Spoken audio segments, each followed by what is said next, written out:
Hi and hello dear Capricorn, welcome new subscribers. My name is Yan and to my returning tambayers, thank you sa inyong walang sawang love and support ang binibigay for me. At kung hindi niyo pa member po tayong other channel, link is down below sa ating description box. So if interested, just click that link para kayo ma-redirect doon at nag-upload din tayo ng collective readings for all signs doon every day. At yun nga, no, hi sa aking mga returning tambayers. Thank you so much dahil nandito kayo palagi. And yun nga, na wala tayo ditong gender, bahay, lalaki, LGBT, lahat ay welcome. Pwede nyo rin pong iswitch yung mga roles dahil possible talaga magkapalit-palit. Kasi general reading ito, and at the end of the day, everybody, you have your favor with you na free nyong gamitin anytime, anywhere. Kung may cross-watchers si Capricorn at kung may Capricorn sa kanilang natal or birth chart, welcome din kayo. So let us see what we have here for you, Capricorn. Archangel Michael, thank you so much together with the angel guides. Can we get messages right here for Capricorn? Please, what does Capricorn needs to know? Can you please show me messages for Capricorn, please?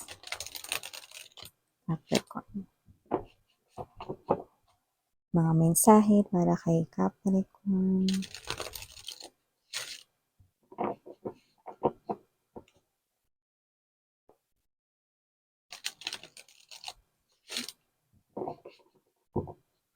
Okay, so let us see. Ano mga messages for you, Capricorn? So you do have here the energies of Five of Coins, Judgment, Two of Swords, Ace of Cups, Chariot, Star energy. Bottom of the deck for you, Capricorn, Empress, Five of Wands, and the Eight of Swords energy.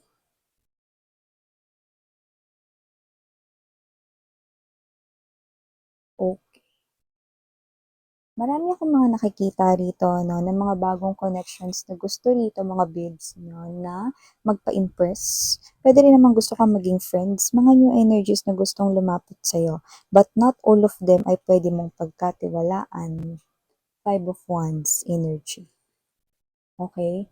Pero may ako nakikita rito, no, na alam mo naman kung ano yung dapat mong gawin. Why? Because you are the Empress. The Empress feels kung sino yung mga taong pwedeng pagkatiwalaan at hindi, marunong ka na, no, pagdating dyan, no, sa lahat ng mga bagay, no, nag-mature ka palalo ngayon. At nakikita ko rito, no, isang nakakatuwang mensahe, no, na may mga energy rito na gusto rito makipag-friends, may mga gusto rin dito magpa-impress, ligawan kayo rito, no, at gusto lang dito maging part of your world, no, pero meron ritong nalulungkot na dahil hindi niya rito magawang makapasok sa inyong mundo, no, parang kahit na anong gawin niya, hindi niya magagawang makapasok sa inyong mundo. Hindi na siya welcome, yun yung energy. Eight of Swords energy. This is someone right here, no, na nakalabas na sa mundo mo dati, no, ngayon gusto niya ritong bumalik. Pero mukhang kayo ito that you've already shut your door, your life, no, dito sa person na to, no. So parang kawawa lang siya kasi dyan siya rito, wala siyang chance. Well, yung iba, may chance. Yan, no. Parang kahit nga maging ano no, kahit nga maging courier pa siya rito at mag-deliver pa ng parcel ninyo, no. Parang hindi nyo siya rito titingnan. Yan, no. Hindi nyo siya rito gagawang kausapin, no. Parang hindi na talaga siya welcome na welcome. Yan, okay. So, nakikita ko dito iba pang mensahe for you, Capricorn. Nakita rin ako ng energy rito, na posibleng ang iyong lover, kung may boyfriend, girlfriend ka, may problema siya at maaaring napapansin mo yon. Pero hindi siya nagsasabi sa iyo rito dahil ayaw niya rito mga babes, no. Naisipin ninyo, no, na posibleng siya rito, no, ay may problema kasi siya sa pera, no. So parang ayaw niyang isipin ninyo na baka, okay, baka dahil diyan, no, ay kaya siya kumunik sa inyo. Yan, no. So, kung sino man 'tong energy na 'to, no, hindi ko naman nakikita na gano'n, pero ayaw niyang maisip mo yung gano'ng bagay, no, na kaya siya kumunik sa inyo dahil meron kayong pera or dahil meron kayong magandang posisyon sa work, yan, no, or may ipon kasi kayo, hindi yun, no. Yung partner mo is someone who loves you at ayaw niya nga sanang magsabi rito, pero dahil kilala mo na siya, alam mo na may problema siya rito. Okay? So, nakita ko dito na maaaring yung problem has something to do with hindi mo naman daw yun cargo. So, kung yan man ay boyfriend-girlfriend mo pa lang or asawa mo na, no? Kung boyfriend-girlfriend mo, yan, possible na meron siya ritong anak na single mom, single dad siya rito. But doesn't have to be for all yun, ha, mga babes, no? Nakita natin dito na kung sino man yung energy na yan. Okay, yan yung klase ng energy rito na ito yung klase ng energy na okay, sorry about that commercial mga babes, going back right here. So, siya yung klase ng energy, no? Na kung sino man tong energy na to, na ito yung klase ng energy na meron ditong parang problem sa money, pero ayaw niya ritong i-share sa inyo. Parang gusto niya kasi ito na solusyonan on his or her own. Yan, no? Para naman mga babes na hindi ito maging pabigat sa inyo. Yan, no? Basta related sa pera yung problema niya rito. And speaking of pera, no? Meron akong nakita ritong energy, no, na nag-traitor dito sa inyo noon dahil sa pera. At kung sino man siya no lumalabas na itong person na to with the chariot card energy, maaaring nagpakita na to sa inyo kailan lang. Pero pwede rin naman na itong person na to na kakausapin kayo at makikita ninyo dito, no? Kasi naman tong energy na to na nakikita ko rito na ito yung klase ng energy na possible. Yeah. This person here is someone na meron tayong nakikita rito, meron siyang silhouette, no, ng someone dito na medyo dark. Possible na meron siyang kakunik ngayon, no, pero lalapit siya dito sa inyo, no, at maaaring itong person na to, no, is maaaring makipagbalikan, pero meron siya ritong ibang person, no, sa kanyang tabi, no. So, kung sino man tong energy na to, possible na ex mo, na iniwan kayo because of pera, or kumapit siya rito sa may pera, or medyo nakakaangat-angat sa life way back before. Baka meron ditong kinapitan siyang iba, no, na mapera. Yun yung nakita natin dito. Na, pero kung sino man to, meron pa rin isang tao dito sa tabi niya. Pero hindi ko makita kung this is the same person here, kung third party man iyon dati, parang iba na. Pero basta, hindi pa rin maganda. Mapaluma man yan or mapabago. Yung person na to, meron siya ritong hindi sasabihin sa pagbabalik niya sa inyo. No? Hindi ko nagugustuhan na kanyang energy kasi nakita ko rito, meron siyang kakonik na iba no, habang gusto niya makipagbalikan sa iyo. No, kutungan ko kaya to. Kakaloka siya. So, maliban dyan, Capricorn, nakakita rin ako ng energy rito mga babes.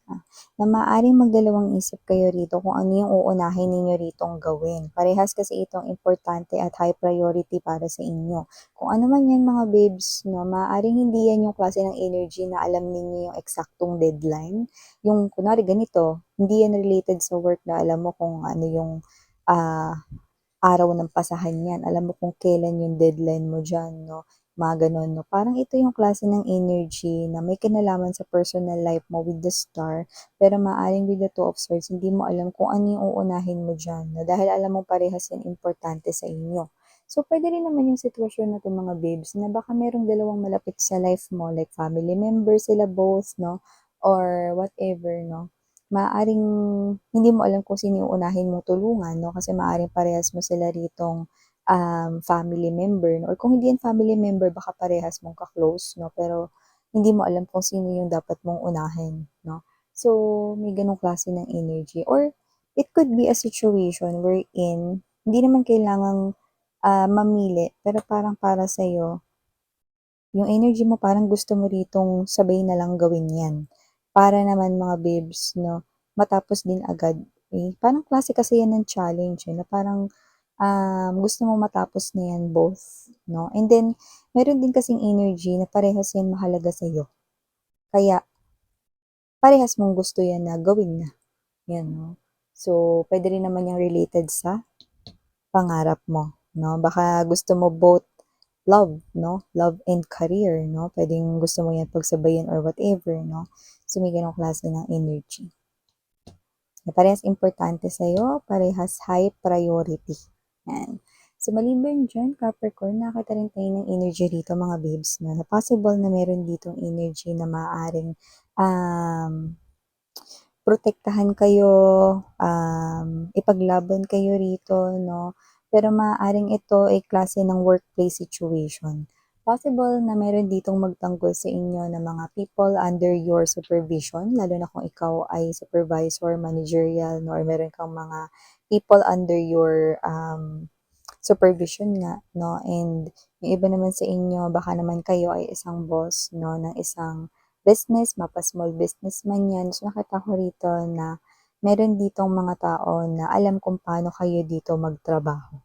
Kaya, from the place of that quality work, no, nakikita ko rito na magsasalita sila, no, at nakikita, kasi dito parang mag-ingat kayo, parang yung sinasabi, kasi maaaring may maka-encounter kayo rito, no, na mga bad customers, no, or negative customers, no, na possible na yan yung mga customers na modus nila, yung ganito ganyan, para ilibre mo na yung ganito na order or blah blah blah, sasabihin ganito ganyan, defective pero hindi naman pala, mga ganun, no?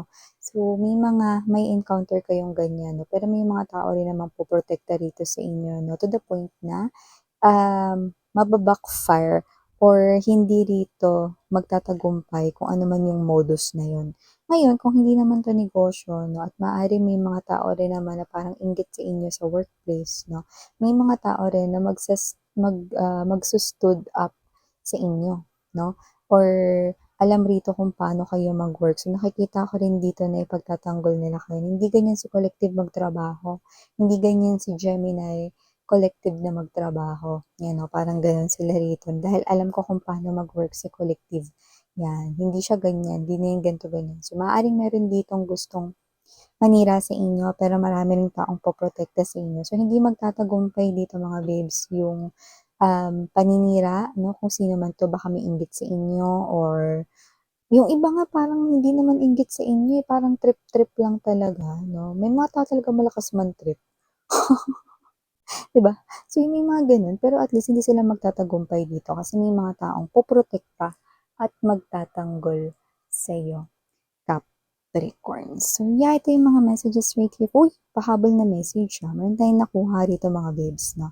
Possible na malibre kayo rito, 'no, sa isang klase ng treatment. That's what I'm picking up, 'no. Parang puwedeng may makuha kayong matanggap na voucher, beauty voucher 'yan, 'no. Baka 'yan ay voucher sa isang skincare clinic 'no, kung saan baka 50% na lang yung babayaran mo 'no. Iba naman puwedeng ilibre kayo ng friend niyo rito 'no, samahan niyo lang daw siya sa ganito, ganyan, may gano'n, okey. At meron itong klase ng energy na ito ay treatment 'no, like, puwedeng ito ay physically 'no, puwede rin ito ay massage, ganyan 'no, or skincare, facial, mga ganyan. Mas may mga nakikita tayong gano'n. Taray malilibre kayo rito 'no, para sa isang personal treatment. So, yan ito mga libre, oo, libre. Hindi manggagaling sa inyo 'no, halos libre na nga kung 50% kung voucher ito. Nagbigay lang ako ng example. So, ito yung mga messages right here for you, Capricorn. Thank you so much again. I'm Yuriana on you. 사랑해요. Love and light.